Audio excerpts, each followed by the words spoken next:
Spurs play the Thunder tonight. Will they snap their 8-game losing streak? You are Locked On Spurs, your daily San Antonio Spurs podcast. Part of the Locked On Podcast Network, your team every day. Hey guys, this is Jason David Frank, the Green Ranger, and you are listening to Locked On Spurs with Jeff Garcia. It's morphin' time. 1, 2, 3, 4. Welcome back to Locked On Spurs on the Locked On NBA Network. I'm your host, Jeff Garcia. I am with Ken's 5 San Antonio, their digital beat reporter for your silver and black. And I'm glad you are back. Hey, thanks for making Locked On Spurs your first listen every day. We are free and available wherever you get podcasts. Oh, the Spurs are on a losing streak. 8-gamer. Yeah, Team Tank is definitely loving that. I know our guest is loving that. We'll introduce him in a bit. But what are we talking about today? We're going to look ahead at tonight's Spurs-Thunder game. Yes, I know Spurs had the day off while the Pelicans played the Thunder played the Pelicans the other night. Yeah, we are recording this before that game is over. So keep that in mind as we move on. And they're going to be talking about Lonnie Walker. Yeah, the former Spur. Our guest stirred the pot. No shock there with Spurs fans asking if the Spurs did him dirty. We're going to get his reasoning why he thought that and much, much more. Let's go and bring him in. He is the infamous, the well-known, the guy who welcomes to get dragged by Spurs fans on almost a daily basis. He is Michael Jimenez with San Antonio Sports Star. Follow him on Twitter at MikeESPNSA and check out his show, Halftime with Mike. Jimenez, you must have the thickest skin in the business. The Spurs fans come every take you have. So many people reached out to me today, DM'd me, instant message, called me, asking if I was okay.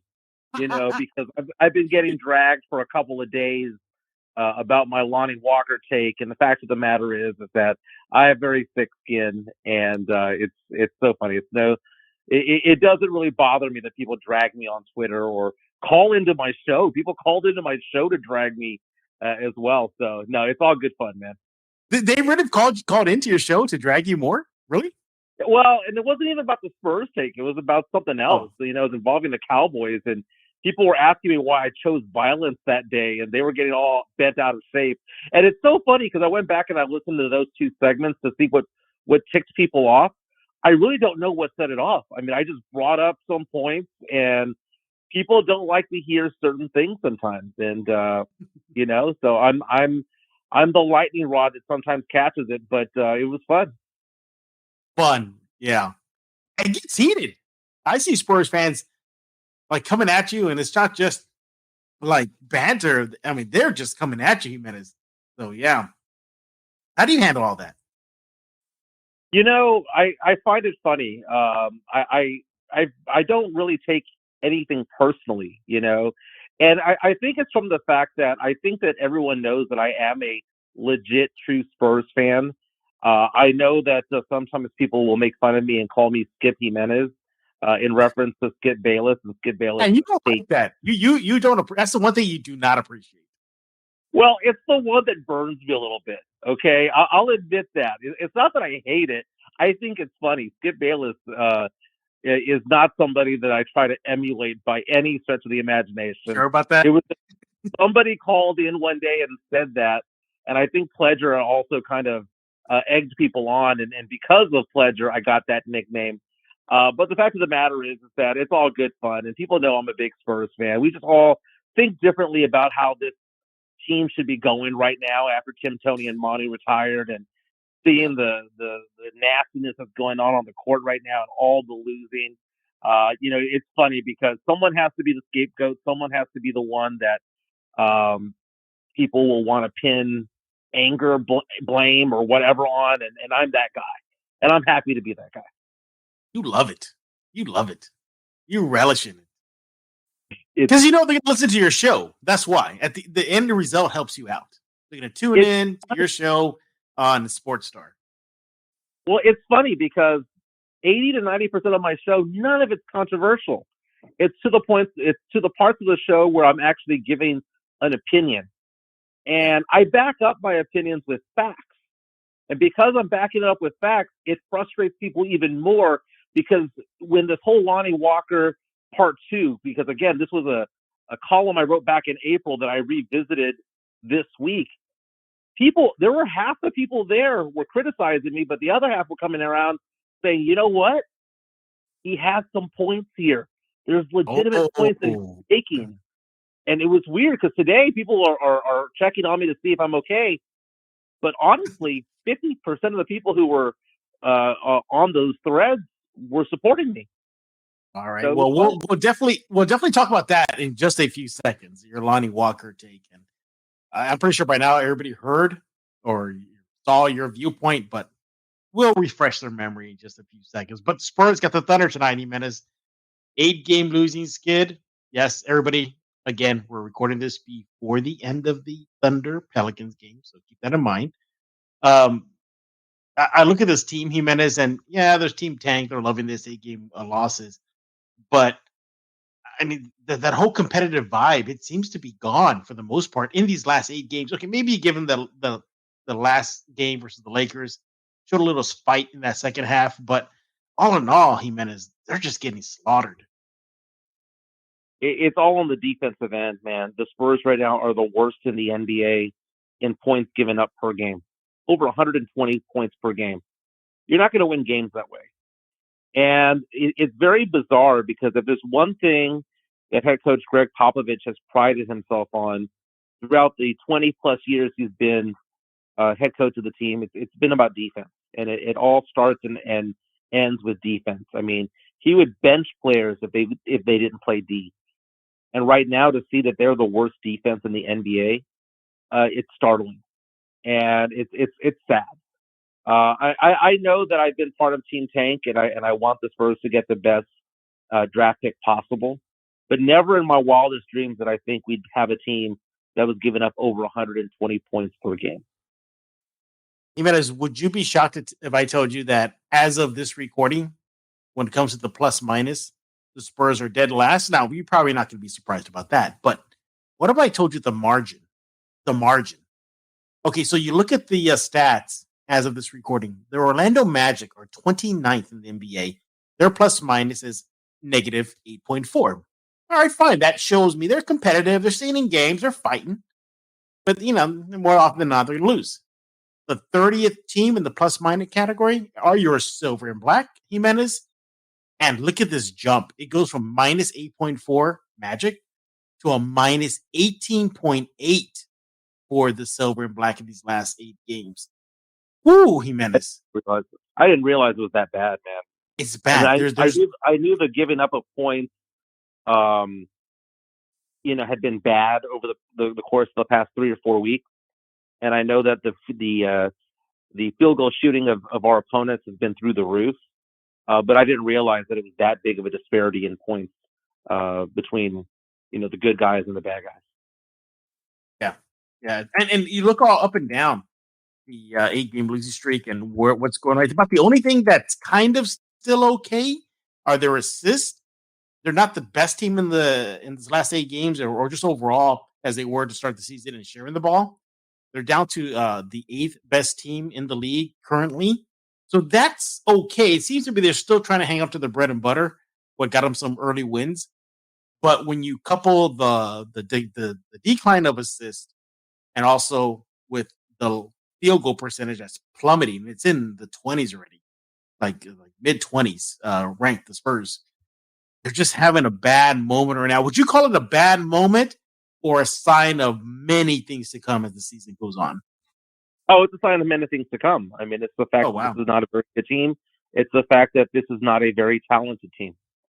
And I think it was fool's gold earlier in the year when the Spurs got off to a 5-2 right? start. Didn't you call fool's gold? I believe you were the first one to say that. Yeah, I even said that before the season started. I was like, the Spurs are going to have some very winnable games early on. And it takes a while for teams to, it's weird because the way the NBA season works, it's different than, say, the NFL, which has a long summer camp and it has, a handful of preseason games.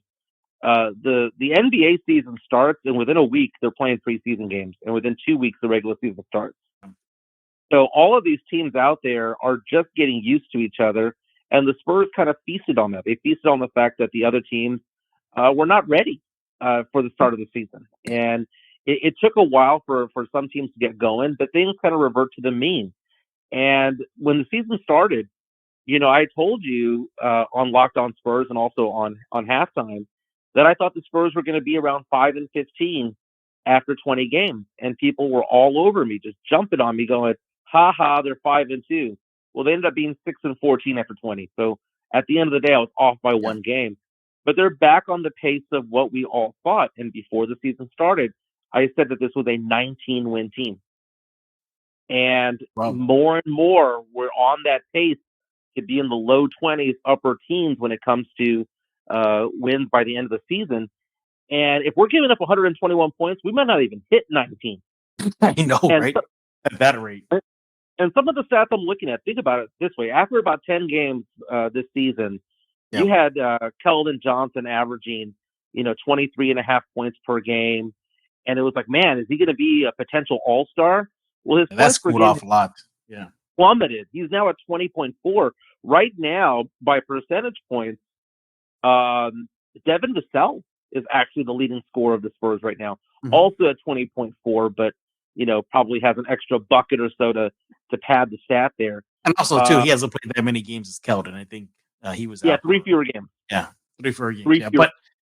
But nevertheless, I want you to hold that thought because we're going to look at tonight's game, Spurs Thunder. I want to talk to you about KJ and Devin tonight versus the Thunder, and if you think the streak ends tonight out in OKC. Once again, we're talking with Mike Jimenez with San Antonio Sports Star.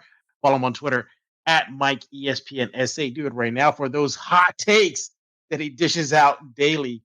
But this episode of Locked On Spurs is brought to you by Sweat Block. Look, if you experience that embarrassing sweat when you go to the gym, out for a run, or someone who has had or can use Sweat Block to lessen or practically eliminate sweating, well, Sweat Block is for you. We have a customer review who mentioned that they would hide from the office in the bathroom because they would sweat, but they use Sweat Block, and that made her life a lot better because of the product.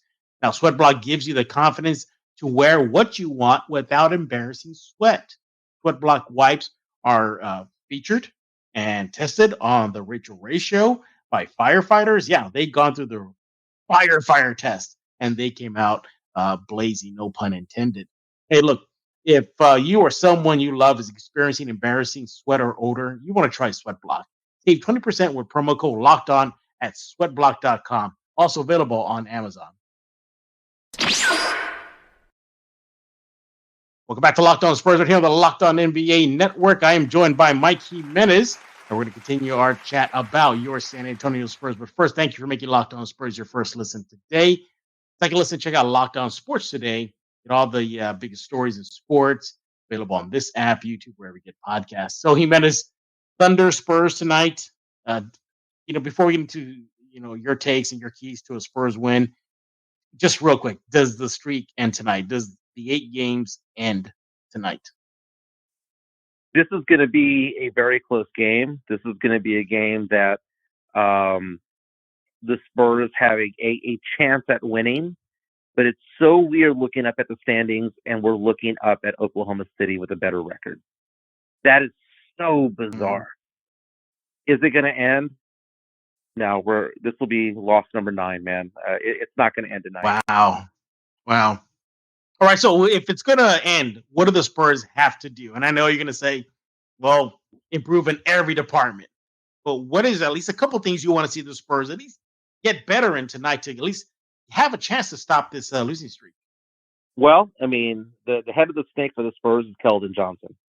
And if you take a look at his stats right now, he's very inconsistent in what he's doing on a daily basis. The last game against the Lakers, what is he doing out there shooting 28 shots? I mean, that is Kobe Bryant-esque. That is ball hogging right there. 28 shots is what he attempted. I'm taking a look at his points that he's getting on a game-to-game basis. It's not consistent. Devin Vassell, when you take a look at Devin Vassell, what he does on a daily basis, he gets about 17 to 23 points. Right, it's 17, 21, 20, 22, 23. You know what you're going to get from Devin Vassell. Keldon Johnson, I'm not surprised if he goes out there and he gets you 28 to 32 points, but I'm also not surprised if he gets 7 or if he gets 8. So if the Spurs are going to win this game, it's going to be because Keldon Johnson has a hot night. And, you take a look at whenever the Spurs do win or the hot start they had at the beginning of the season, a lot of it was because of Keldon Johnson's play. The Spurs go as Keldon goes. You really believe that? Or should it be more the Spurs go as maybe Trey Jones goes or as Devin Vassell goes? That's what I'm trying to think about when I was talking about Devin Vassell that break. Is because of Keldon's slump. If Keldon's not on, then you definitely have to have Vassell on. It seems to me that both the guys got to go on for the Spurs to have a shot. If just one of them is off, then the other guy has to kick it up into hyperdrive. Right. But Vassell's not that guy to go out there and score 30 points. I mean, that's just not his game. He doesn't shoot as many shots that would be needed to get that. Trey Jones, I mean, what we're talking about here is a team of inconsistent players. We don't know what we're going to get from them, and they very rarely have good games together. And that's been a problem over the course of the last 3 or 4 weeks. Is you'll have some nights where Vassell and Keldon are doing well, but Jakob and Trey are struggling, and then vice versa. Part of it is just learning how to play together. But the problem with this team is that they're not any good. I mean, Vassell's a good player, Keldon's a good player, Jakob's a good player, but everything beyond that, it's okay. It's mediocre or below. And the Spurs don't have the talent to compete day in, game out with a lot of good teams out there. It's sad to say, and this is rock bottom. We have officially entered rock bottom. And that's a good thing because there's only one direction you can go in, and that's the direction of going up. But when you signal a deep rebuild, which is what Brian Wright signaled, this is what he was talking about.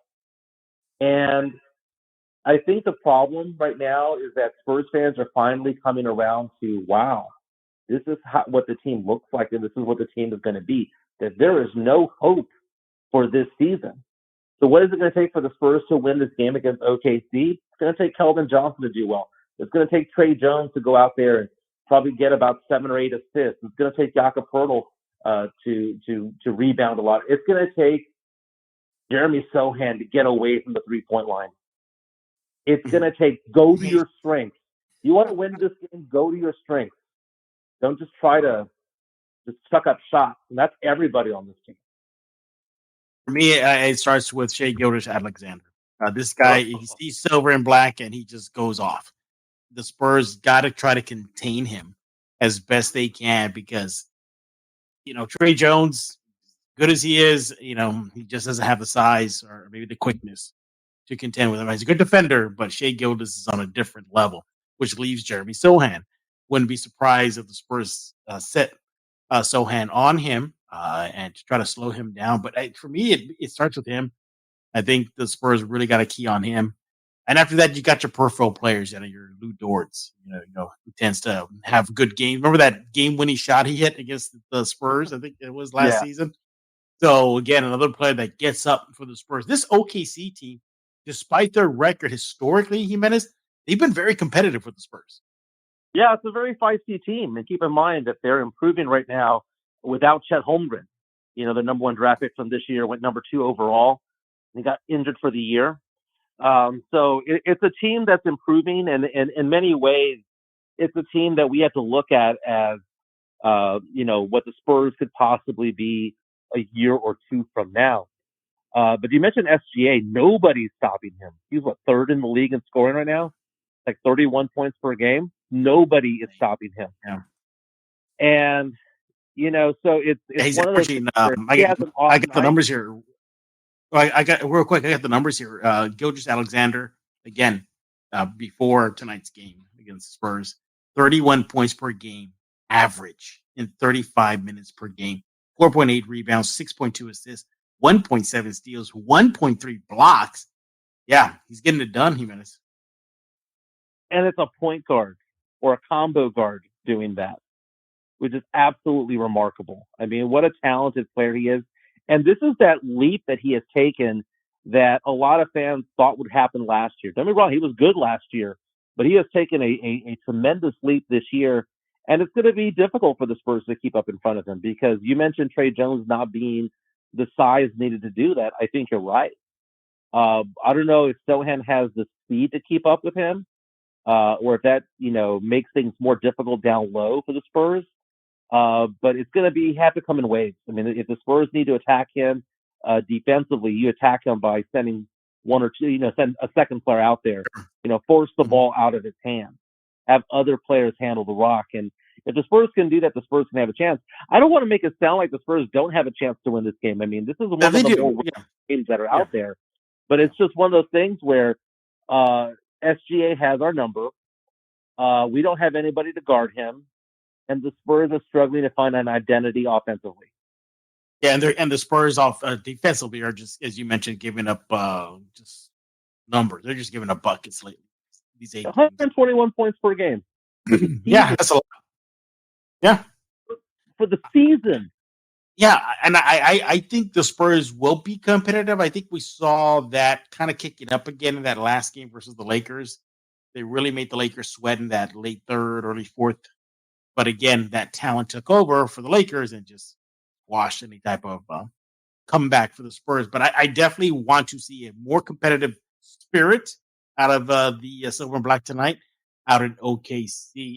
So, yeah, I'm with you, though. I think the Spurs losing streak extends to 9 after tonight. So, yeah. Hey, Team Tank's loving this. I know you're loving this, Jimenez. More picks for Wemby and Scoot. So, yay. When we get back, we're going to ask Mike, what in the hell did he mean when he said the Spurs did Lonnie Walker dirty? All that and more in this episode of Locked On Spurs. But I want to talk to you about BetOnline. BetOnline is your number one source for sports betting information, stats, news, and analysis.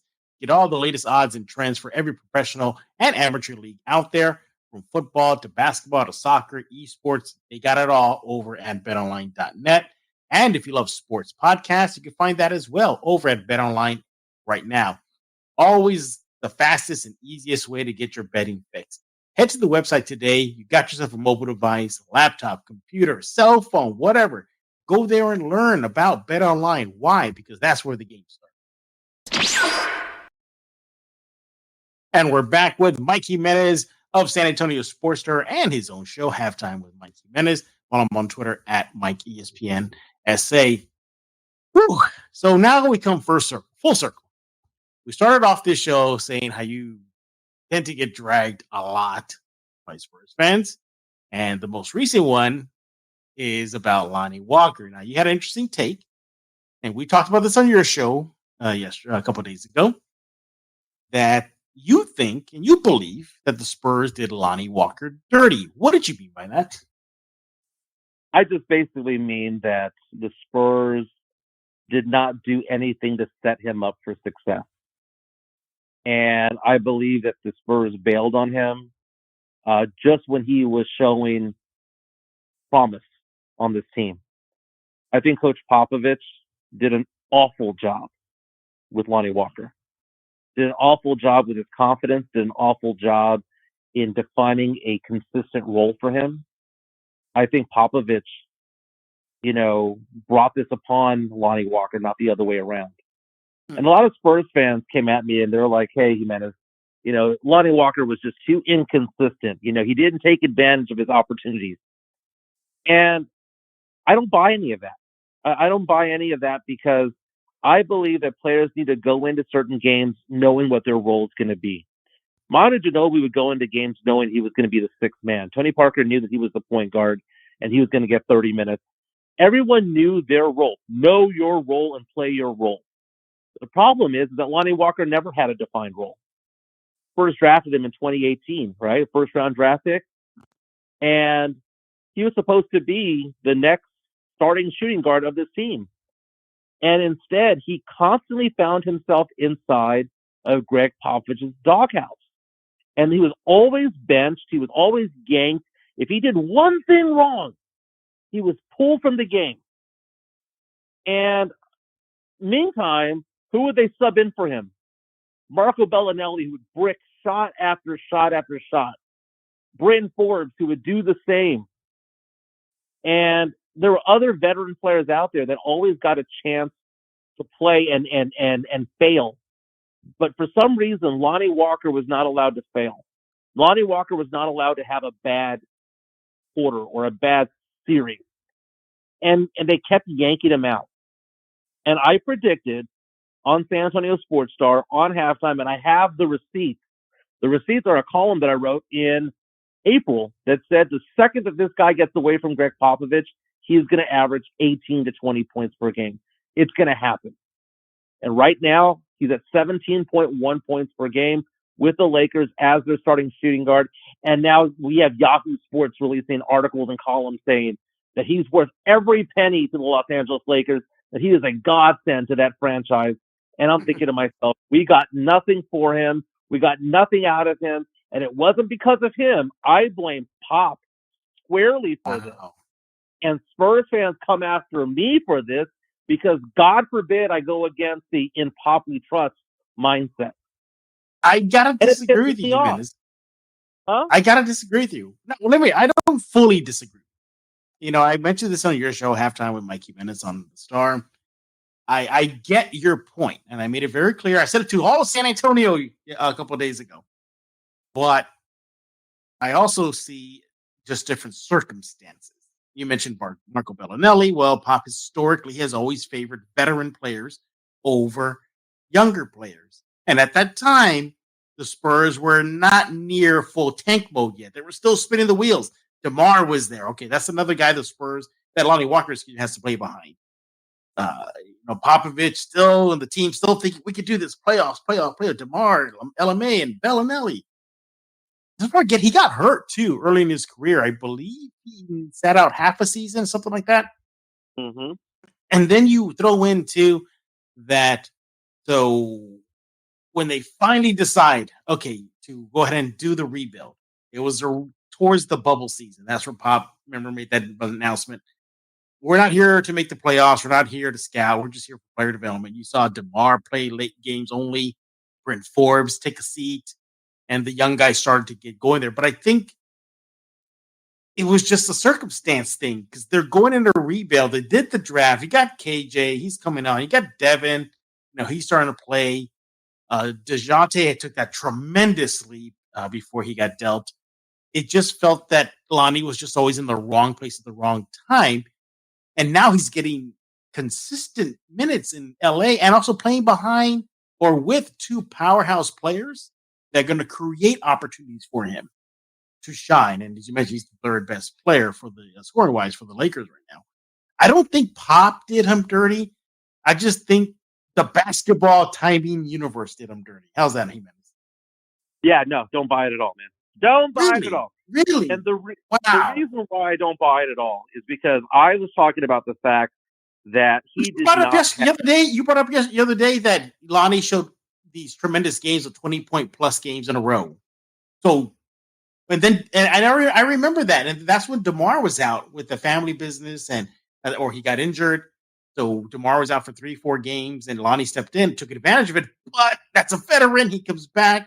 Lonnie goes to the seat again. But that historically, Popovich has done that. So I don't think it's anything against Lonnie. That's just Pop's behavior when he has veterans on the squad. I'm taking a look here when he finally got a defined role with the Spurs. This was in February of last year. This was when, last season rather, this was when Derek White got traded, right? He had a defined role. That defined role was the sixth man. He didn't start. He was the sixth man.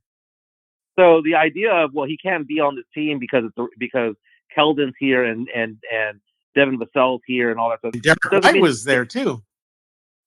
Well, but when White got traded to the Celtics, though, okay, he had a string here in February of last season where he scored 17, 21, 17, 23, 22, 22, 30, 5, 13, 11, 20, 22, 20.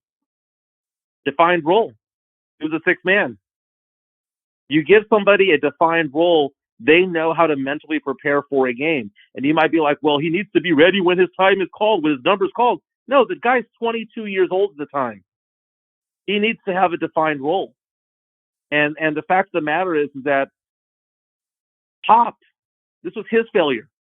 He didn't get, I mean, look at what Lonnie Walker's saying about Darvin Ham, the head coach of the Lakers right now, saying, I know that if I mess up, I'm not going to get yanked.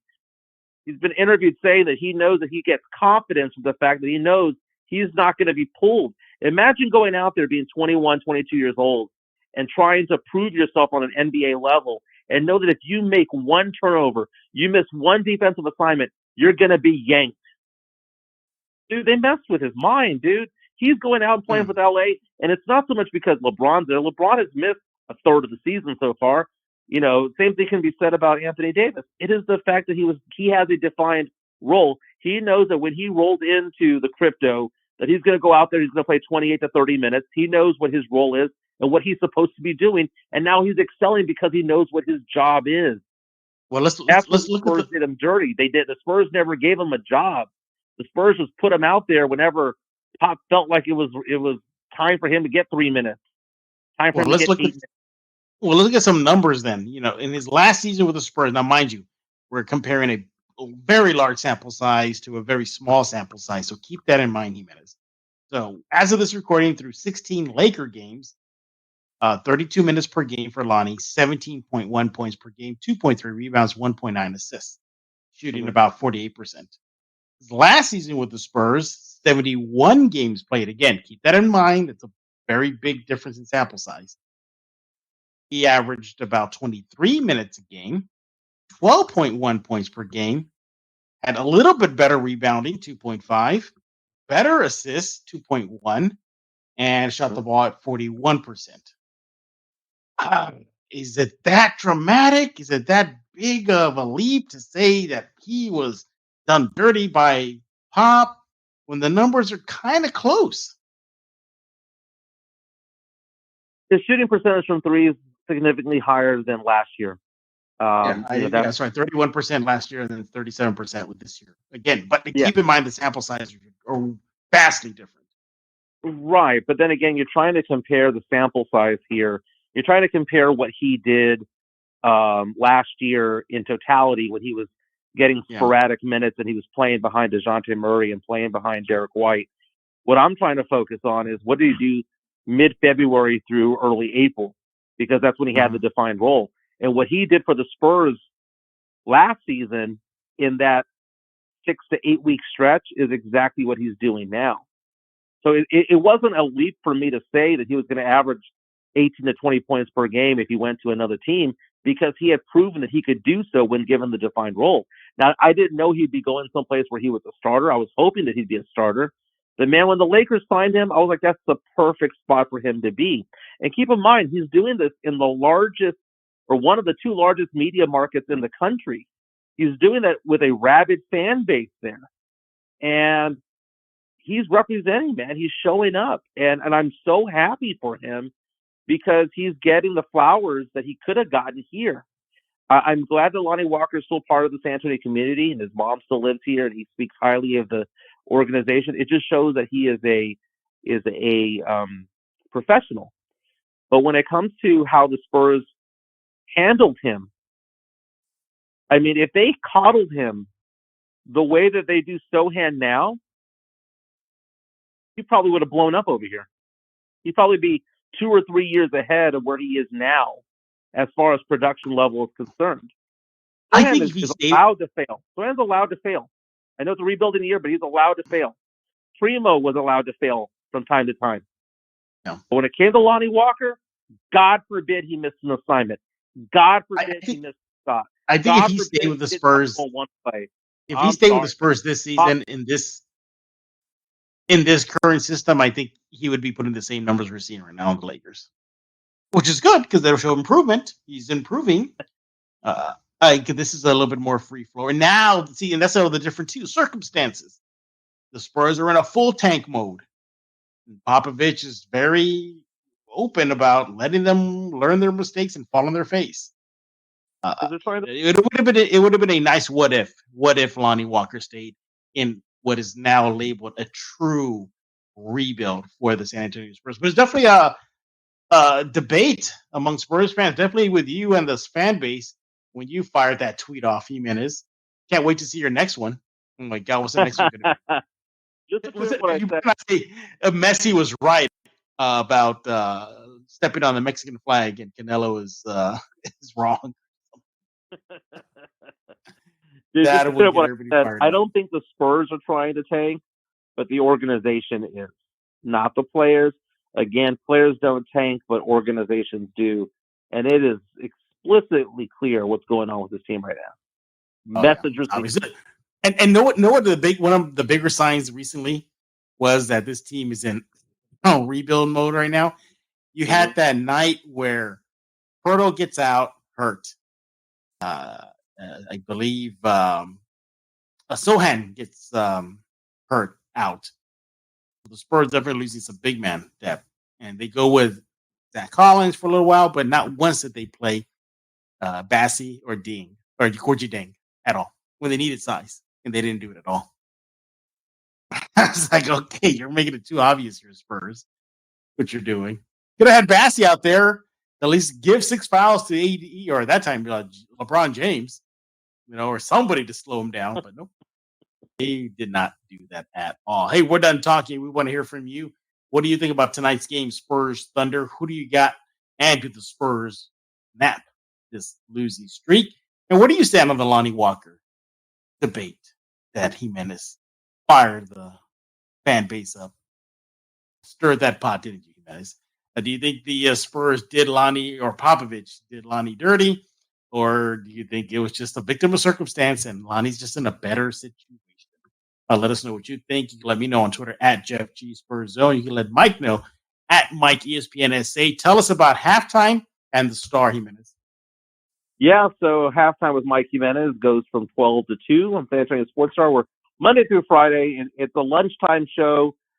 We get a lot of people who call in saying that they're drivers, that they listen at the office, they listen at the shop or garage or whatever the case may be.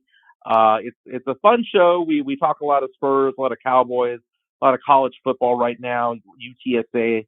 But man, it's a fun show. Having a great time. My 1-year anniversary just passed. Congratulations. One last thing.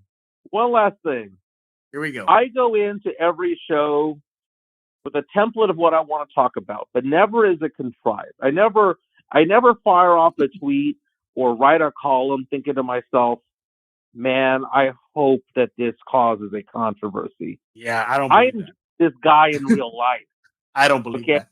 You meet me in real life, you will see that I am the same way in person, okay?